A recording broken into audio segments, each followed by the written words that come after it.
Welcome back, ladies and gentlemen, to our final of 3 live stream hours here from the Ethel L. Sayre Recital Hall at Opera Delaware. I'm Brendan Cook, and this is Sarah Asmar. Welcome back. Oh, Got sound coming out of places. We need a technology person here. Thank you. Siri thinks you're talking to her. Yes, indeed. Well, I was. But we have great news to report, friends. We're up to 102 donors. That means we need 48 more. 48 more to reach our goal. Before 6 o'clock. So please, if you can, no donation is too small or too large. In just a couple minutes, we're going to have some wonderful music for you. 3 terrific singers, all supported by our wonderful pianist, Aurelien Eulert. We have Soprano Colleen Daly, who was our Violetta in La Traviata back in 2011, and was also our Fiordiligi in Così fan tutte this year. We have the wonderful Dane Suarez, tenor, and we have Ben Lowe, who is singing the role of the Baron in our upcoming production, but he will be singing Germont for you today. We've also got some other great business to take care of and some news to share during this hour. Our very last school nomination, pop-up opera winner, we'll announce right at the very end, and then we will recap all 5 winning schools at the end, so stay tuned. That's right. So if you haven't been playing along at home, we have 5 schools that have been nominated for a free pop-up opera performance where we get to bring the joy and beauty of the operatic art form to school children throughout the state on our fantastic trailer that I like to call the classical music equivalent to the Oscar Mayer Wienermobile. It is something that's going to grab your attention and blow bubbles at you and maybe, fire some T-shirts at you with the T-shirt cannon. So not your grandma's opera experience, but we have a whole pile of fun. So thank you to all who have donated thus far. If you have a neighbor that you think might be interested in watching this live stream, please feel free to share.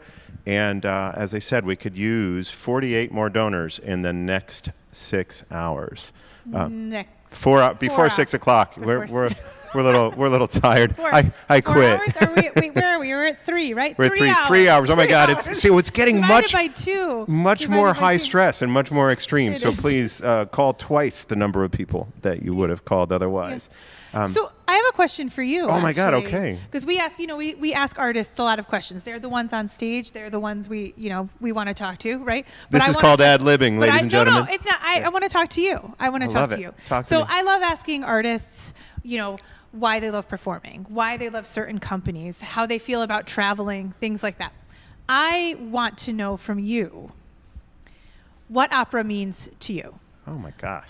It's such a big question because I really have, I've dedicated my entire adult life to this art form. I saw my first opera, and the story goes that I bought tickets to impress a girl. I don't remember her name, but I remember every detail about that opera. And I was fortunate to perform for a while, and now I've been in this role for about 10 years.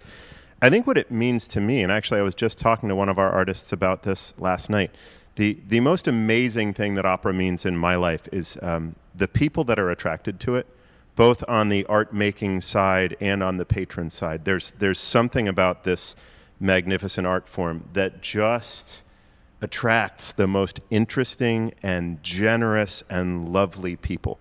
I always joke that if you walk into a bar in Wilmington during opera rehearsal time, the table you're going to want to sit at is going to be the table with all the singers, right? They're the most creative, interesting, gregarious, and fun people. So for me, opera is about, the art form itself gives us a chance to explore our own humanity, right? And to sit with subtext for a minute rather than just jumping to a conclusion on a topic.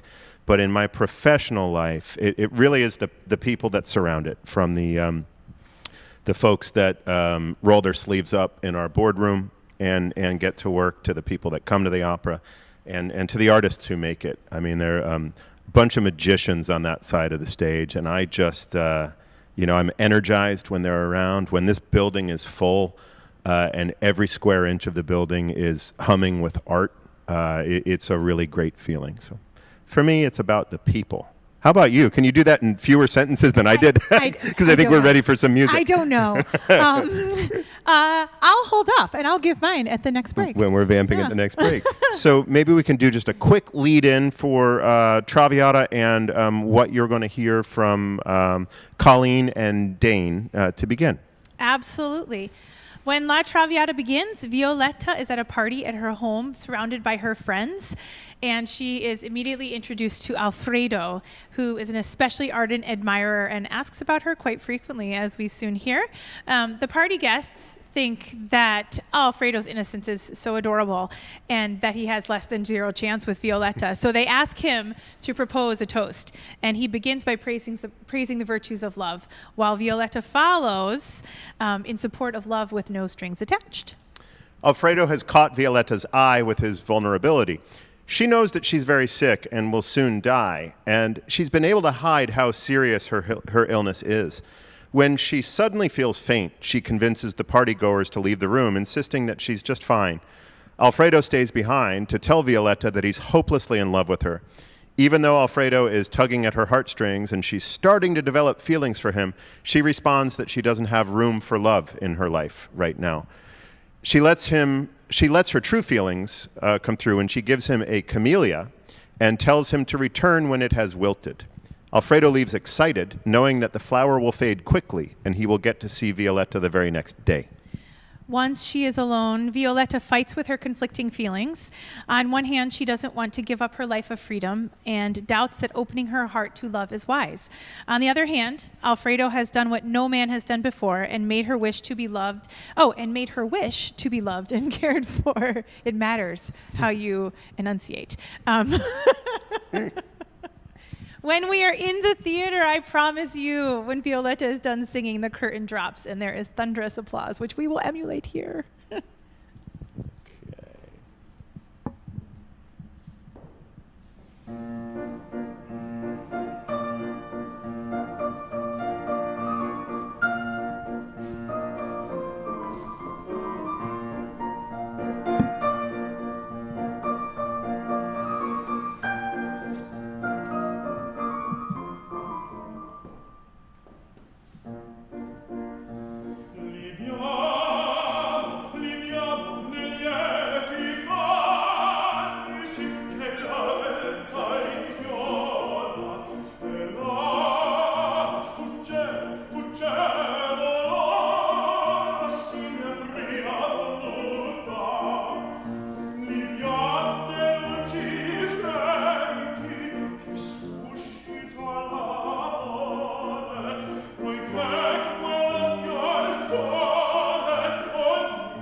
Colleen. One day.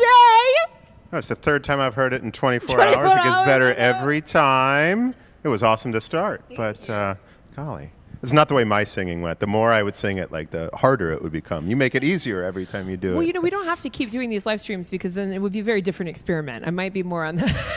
Yes. I don't know that I have 4 more in me today. Well, good point. We've only got a few more hours left in Do More 24. This seems like a great time, friends, to do a quick little check of the leaderboard. And we are at 103 donors. So that means we have 47 to go before 6 o'clock, and we're at 86,216 towards our $100,000 goal. Thank you very much, friends. Colleen, back to you. Trying to think what we can ask you for the people that have watched all 3 live streams. I want to see if we can zero in on something that we haven't asked you yet. My favorite color is purple. Okay, we can see that. Thank you so much. Okay, now this question has Carrie Ann Otonio written all over it, so I'm going to ask it because I think it's great. Apart from singing, which is tremendously cool, that's how I knew it was Carrie Ann, because it's tremendously cool. What other skills and talents do you learn working in the arts? Collaboration, patience, perseverance, grit. Creativity. I also think depending on what you are doing in the arts, you are probably also qualified to be a hostage negotiator, and you could probably run your own third world country. Okay, these are all good goals, I suppose. You know, we'd need a couple Do More 24s to be able to run the third world country, but point taken. You learn a lot being around this magnificent art form and the people who are drawn to it, don't you? So, absolutely. Wonderful. Sarah, you want to do the microphone swap, and you have a question for Colleen? Well, I was just going to say, as you mentioned, all of these amazing skills that being an artist and being around the arts and being educated in the arts, right, give you, like that leads to how important arts education is in our schools, right? Because not only are we teaching children about, go ahead. Yeah. Well, I think what the world needs right now is empathy. Love. I think that that's something that we tend to be lacking in our day-to-day interactions. And I really think that arts education is where we teach our kids that social emotional learning. You know, it's not that it can't be taught in math. It's not that it can't be taught in reading, but I don't see any other discipline where the kids are learning how to be better humans. They're humaning. Their humanity is on display, and I see these connections being made both within themselves and with their classmates and their contemporaries. And I just think that currency of communication and empathy is going to benefit every other single discipline in life. And so I think that arts education is the single most important education for us to be uplifting and investing our time, energy, and dollars into. Well said. I know. I just have to comment here, I mean, because your words really moved me, but those who work in the arts obviously impact those around them, because if you look at our leaderboard right now. Yes, I wanted to say this too. Yes. Two of the 10 donations that are showing up are in honor of our performers today. So yeah, and you know, I know Mom and Dad are listening, but so are other friends, and that always strikes me. It really takes a village of people to help let an artist develop, like yourself, you know, and to be able to share this wonderful gift.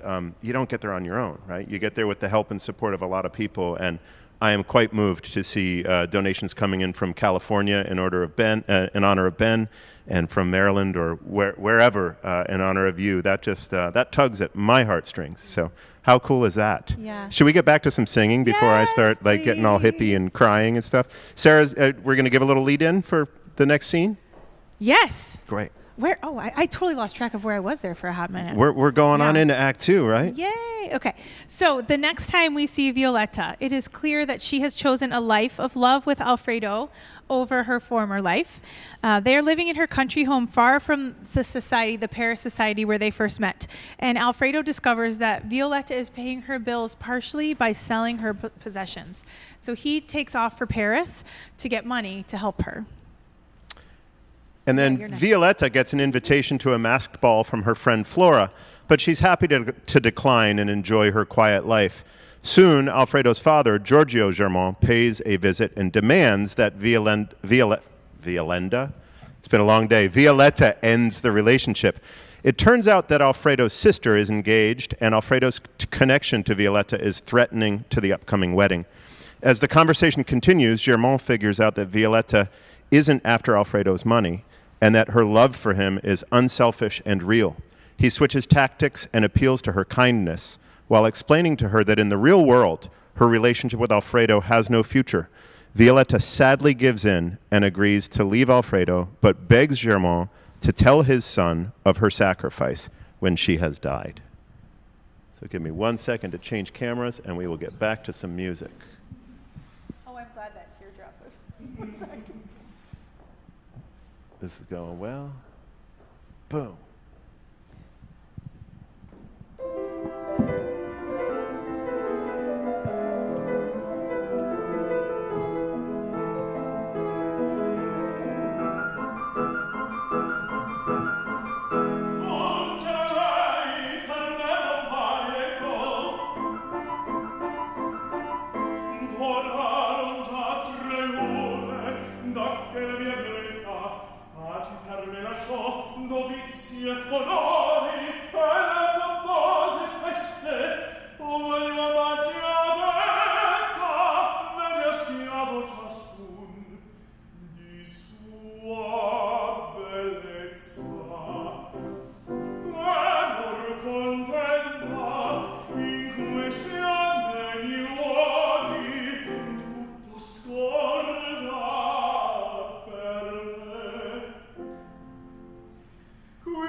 Okay, we're going to give the baritone a little break now. Yeah, but I think you should update the numbers. Okay. Yeah. I think you should continue to tell me what to do. I need that at this time of the day. So thank you for telling me how to live my life. Check it out, ladies and gentlemen. We'll see if this is current. Yes, this is current. My goodness. We are almost there. We need 26 more donors, friend, before 6 o'clock. Yes. Now, here's the thing. We're going to have to trust you at home because we stop live streaming at 4 o'clock. So don't make us come down to the wire. Let's get there before 4 o'clock so we can go about our lives. Otherwise, we just got to put our faith in you that you're going to get us the extra mile in the last 2 hours. Unlock that $5,000 gift. How fantastic. I mean, we're just a few $1,000s away from our lofty goal and 26 donors. No donation is too small or too large. I want to specifically thank all the donors today that donated in support of the artists. And I also want to thank the artists who donated today. What a staggering comment that is for us as a company to know that their hard-earned resources are getting invested in our work. That's amazing. And I've seen more. I mean, I'm the one watching all of the donations come in individually, and I have seen more than just the artists who are standing here at our feet donating back to this company, which is amazing. It's kind of awesome. Ben, have you caught your breath, young man? Can I put the camera back on you? You ready? Oh, wait. Here we go. We'll tell you what's about to happen. Oh, right. Wait a minute. I'm getting it all wrong. We're coming back here. You saw Ben. Now we're back here. We can look at Ben. It's fine. All right. So we'll read the story and you act it out for everybody. That's not going to be weird. This is what's about to happen. After Germán leaves, he has got to leave. Okay. Violetta writes a letter to Alfredo explaining that she is leaving him. When Alfredo returns and reads the letter, he's heartbroken. His father enters again.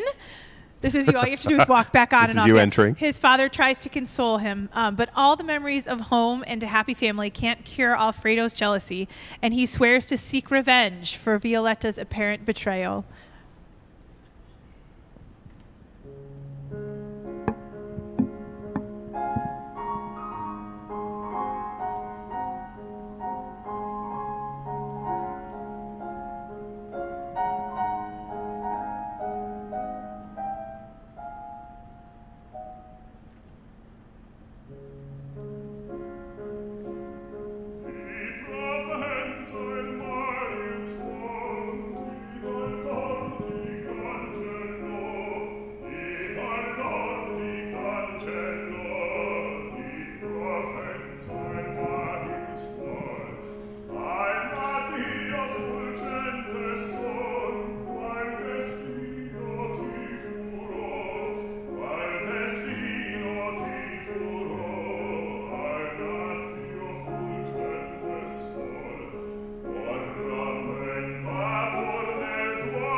And then he exits, and then he enters. It's the magic of television. How about that? Television, yes. Wow. Thank you for the break. Is this even television? Let's see. So I got to ask Ben questions last time. Sarah, why don't we start with you? Ooh, hot dog. Hot dogs. I like hot dogs. Do you like hot dogs? I do like hot dogs. Hot dogs or hamburgers? See, it's a toss-up, but hot dogs are my desert island food. So. Okay, I'm not going to ask you if hot dogs are a sandwich. I wouldn't do that. No, I can't handle that right now. That's too much controversy. I would not do that to you. Because I mentioned the Oscar Mayer Wiener movie. See? And I was already on it. I was on that boat. There is another question here that is from Carrie Ann. Although I ask this question frequently too. What was your very first experience with opera or theater? What experience? I don't even think it has to be in the. Oh, he knows. He knows. We were actually talking about this over breakfast this morning. Yeah, and what made you think like that is for me? So my favorite story. This is actually one of my favorite stories. I tell it a lot when I do outreach and stuff because it's really perfect for kids. Because you should know that being loud and obnoxious and wanting to get paid for it is a thing that you can do. Thank God. So when I was in high school, my church choir director was like, "Hey, you're loud and obnoxious. Do you want to get paid to dress up and be loud and obnoxious?" And I said, "Sure." So you're going to run for office. And there you go. So now, but the really sweet thing is that was for the role of the messenger in La Traviata. Okay. So my very first role was the messenger. I remember getting dressed up in my tuxedo and walking out on stage, and then I don't remember anything except for coming off stage. And it was so exciting that I realized I have to do it again. And I've been hooked ever since. Can we sing the role together? No, that's you. All 18 words. It was going to be on my debut CD of 108 great roles for bass. Yeah. So if you're not going to sing it with me. I won't sing it with you, but I know that if we get to our goal, I bet you we can get you to... We'll get you singing for sure. Well, now my question is: do you remember subsequent performances, or do you black out for most? I tend to. Do I black out for most? Depending upon what I'm doing, probably half the time at least. But no, one of the things that I love about performing and what brings me back to it is the storytelling, the ability to try and find the humanity in every character. Now, as a baritone, that is particularly difficult because I'm always the bad guy, but I'm not, there's a reason. Yeah, but if people can't care about you at all, then how do they care about what you're doing? Exactly. Yeah. And so but for me, I always think of I never know when I'm performing, how somebody in the audience is feeling or how their day is going. But if I can make a little bit of change in their lives, even just brightening, their day or making them feel a little better, that's a pretty good way to do it. I need to steal the mic for a second because you're sort of, those words really strike me, and it's one of the things that we try to do with the pop-up opera, and it's what we really notice. If we're out in a public place, say we do a performance in Battery Park in Old Newcastle. Now you get some people that show up because they know we're coming. You get some people that are out walking their dog and they're like, "Oh, isn't that nice?" But you get a lot of people that are walking by and they stop, or they get off their bike and they listen for a minute and they sort of breathe it in. And I like to think that they carry that into their next interaction. So every time you open your mouth in service of art, as long as there's someone else hearing it, you're kind of making their situation incrementally better. I mean, thank you for looking at it that way. It's quite wonderful. Are we ready to? We are about to make Violetta's situation worse. But I think we're Violetta needs a GoFundMe page, ladies and gentlemen, to help with her tuberculosis. But let's get back to some beautiful music. It is opera. There is a death count at the end. I apologize, but it's not me this time. She dies beautifully. So yes, we will get back to Act 3. Violetta is dying. I almost cried last time. Do you? Oh yeah, I better do it and give Sarah a break. So we've already established poor Violetta is dying. She was once surrounded by friends and now only has her maid, Anina, and Dr. Granville. The doctor encourages Violetta to think positively, but admits to Anina that she only has a few hours left to live. Violetta reads a letter that she has clearly read many times before. In it, Germain tells her that Alfredo wasn't hurt in the duel and that he has told Alfredo of her sacrifice. He also says that Alfredo is on his way to see Violetta. Violetta is afraid that he might be too late.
They're clapping at home. Trust me, friends.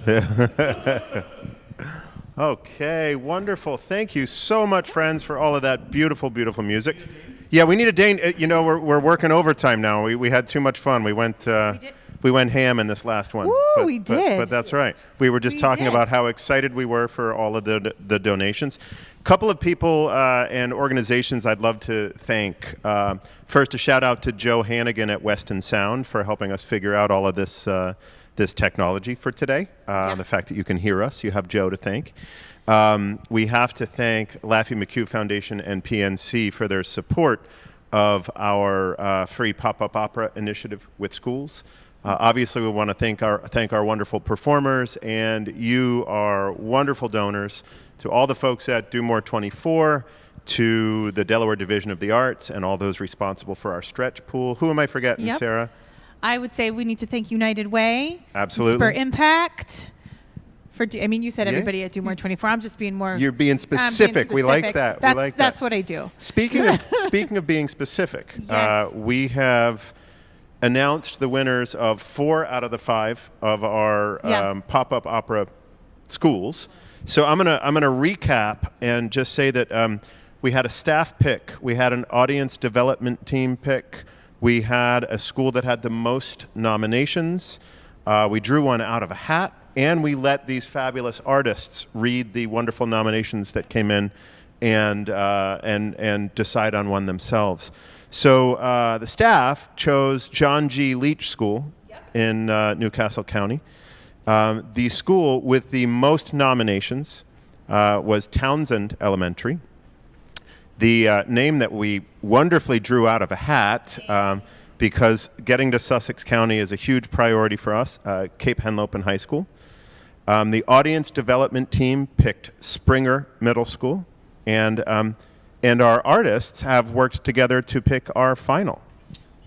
We had such a great time reading the amazing testimonies that people put as to why the school should be chosen, and the one that really spoke to the three of us was, I guess, drumroll please, we were so excited to choose Mount Pleasant Elementary School. So excited that we'll be able to come there for y'all. That's really terrific, and we're excited to reach out to all of the schools.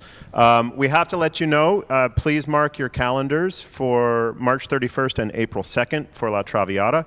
On opening night of Traviata, we're going to have a wonderful micro gala complete with gambling and probably some beverages and all that stuff. We planned for that, yes. Followed by a fabulous, fabulous opera. Have we completed all of our business for the day? I think we've done it all. I'm waiting to get a text from Carrie Ann to be like, you didn't say this, but I think we did it. Should we do one last check of the leaderboard, perhaps? Check. Let's see here. The leaderboard shows us, wow, 96,306. So we're just a few $1,000s short of the goal from 127 donors, which is fantastic. That is already higher than we had last year. But we do have 23 donors to go in the last 2 hours to help us reach our goal. So if you are, we're up to 128, and that hasn't refreshed yet. So fantastic. Please keep the donations coming in. You've got until 6 o'clock to help us maximize our matching funds. A big thank you again to Sarah for keeping us on a pretty tight schedule today, and dealing with my ADD. And a huge thank you again to all of our artists and to our scenic designer here, Jordan Barrett. We're going to take one last look at Jordan's scenic design. Round of applause. Very nice. I mean, I will say it's a little more Madama Butterfly than it is Traviata, but you get what you can around here, and I think you did a pretty fine job, my friend. Lighting design by yours truly. Design is quite a stretch, but what a wonderful facility we have here. Thank you to the community for trusting us with this facility and for attending things here regularly. Please support this organization and others that you care about and Do More 24, and do so frequently between now and 6 o'clock. Yeah? Thank you all. I believe we're signing off, and unlike last night, I'm going to turn it all off so that there's not a hot mic moment when we're breaking down the room. So thank you again. Bye, thank you. Take care. Do More 24. Let's do it again. No, that was last year. Well, next year is Do More 24 in 2024. In 2024, that'll be a biggie. We'll do more 48 Okay, in no. 2024. Thank you, thank you. friends.